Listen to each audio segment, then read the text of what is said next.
one question we often get from people is solar worth it? So I wanted to address that. Oftentimes they may ask that because they may have a friend that has got solar and they notice that their bills have gone up over time. Like they're about the same as what they were before they got the panels, and so they feel like it's because of that.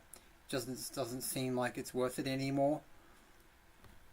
What those people often don't consider though is how much more they'd be spending on their electricity bills if they hadn't got solar in the first place, and how much they would have spent in total, how much more they would have spent if they hadn't got the panels. So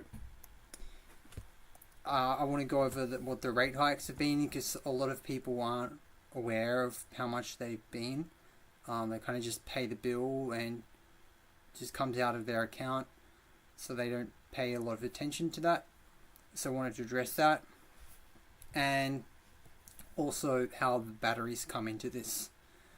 So in terms of providing protection from the rate hikes around the clock from any increases in electricity rates.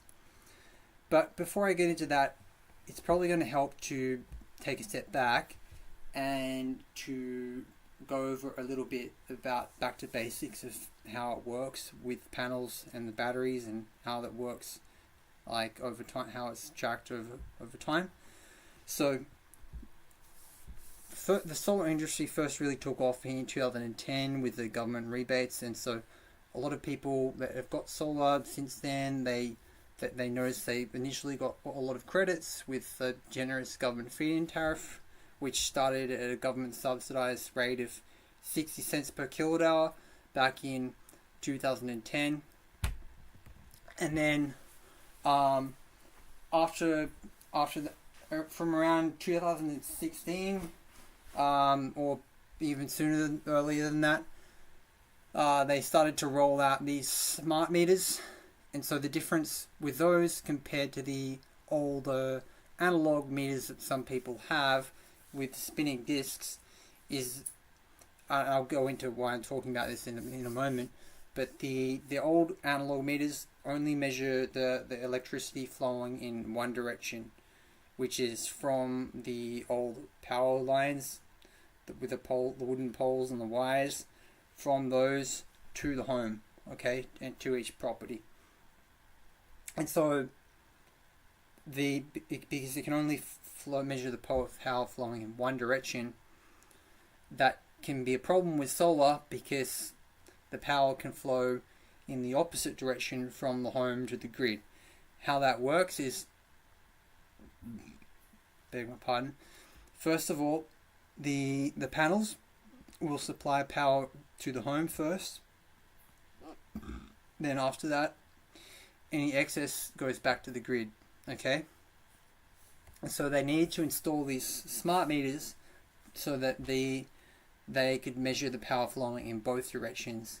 And then once they were able to do that, they introduced their export credits for the amount specifically exported back to the grid.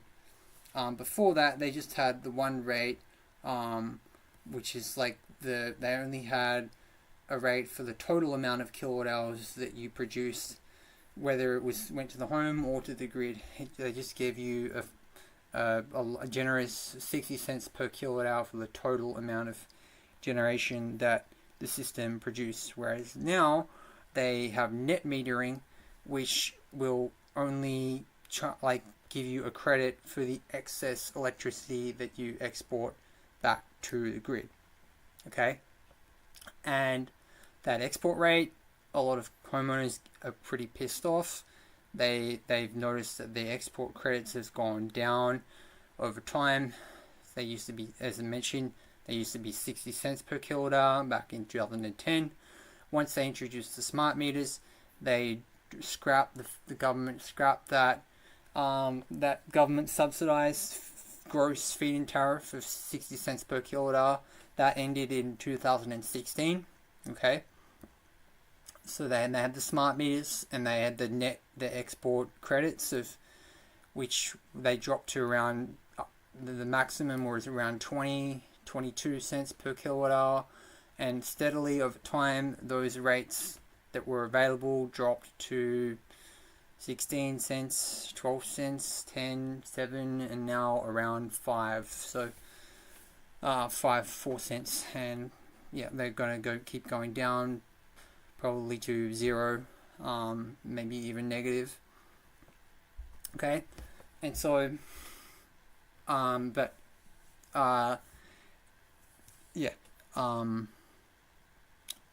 I'm going talking about that is, how does that relate to, is solar worth it? It's important to have a understanding of the whole picture, and so when people originally installed solar, yes, they were able to save a lot more money than the amount that they put into it, and so yes, it was worth it for those people. And are they still saving more money than they would be spending otherwise? Yes, they are, because when the solar generates the electricity during the day, that when it's used in the home, that they avoid drawing that electricity from the grid and needing to pay for that. So that saves them money.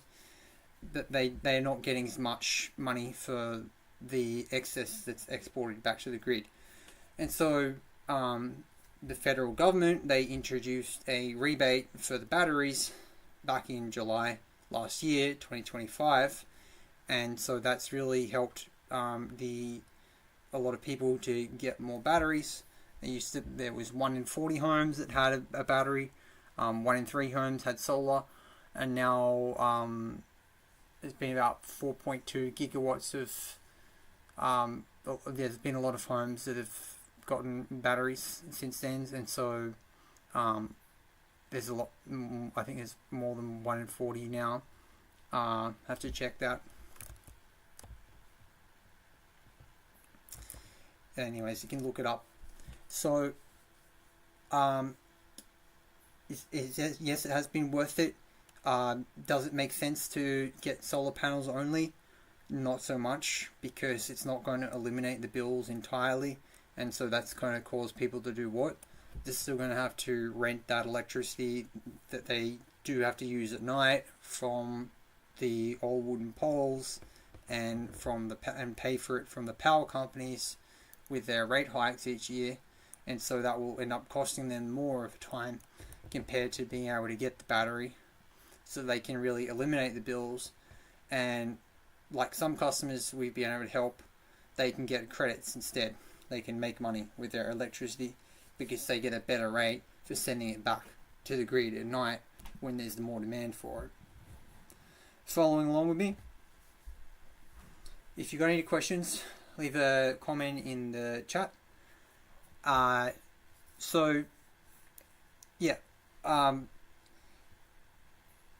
much are people going to be able to save if they get panels and batteries? It depends on the choice of electricity retailer. But if they switch to Amber, they could be on track to save anywhere from, it depends on what the long-term wholesale prices are going to be like, but assuming they, with the rate hikes, if we take into account 8% rate hikes per year, then they would save around 10 to 160 grand over 10 years, depending on the size of the battery, from 10 to 50 kilowatt hours. Okay, so an average home will use about 16 to 25 kilowatt hours a day. So a 25 kilowatt hour battery is large enough to cover the usage of a typical home.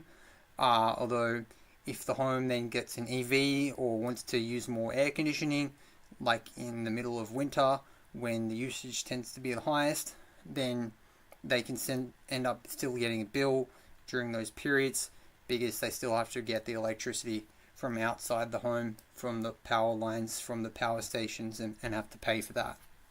Okay, so more and more people have been getting a battery so they can store the energy around the clock from the panels and own it from the sun, and that way they don't have to get it from the grid and pay for that with the rate hikes each year. So that way they really have more control and security over their energy and freedom from the rate hikes, so they don't have to pay for those, and they can really have the comfort to use more electricity without needing to think about how much it's going to cost them when they get a bill. Because these people with especially with a larger battery, they don't get bills anymore, they get credits instead if they switch to Amber, which doesn't make a profit off of how much energy they use and doesn't make a profit off of how much energy they send back to the grid. So Amber just has a flat monthly subscription fee, whereas the traditional power companies, they will charge you they will make a profit off the energy that you use from the grid, and they will make a profit off the energy that you export back to the grid. So Amber just offers a more equitable model, so we typically recommend that battery owners switch to them so that they can really get more savings for the long term and really have more control over their electricity. Hope that's been helpful. Feel free to hit the like button if it has been. Leave a comment if it hasn't. And I'll see how I can help. Or if you've got any questions, leave a comment and hit the subscribe button if you'd like to stay tuned to more content. Alright. Hasta la vista.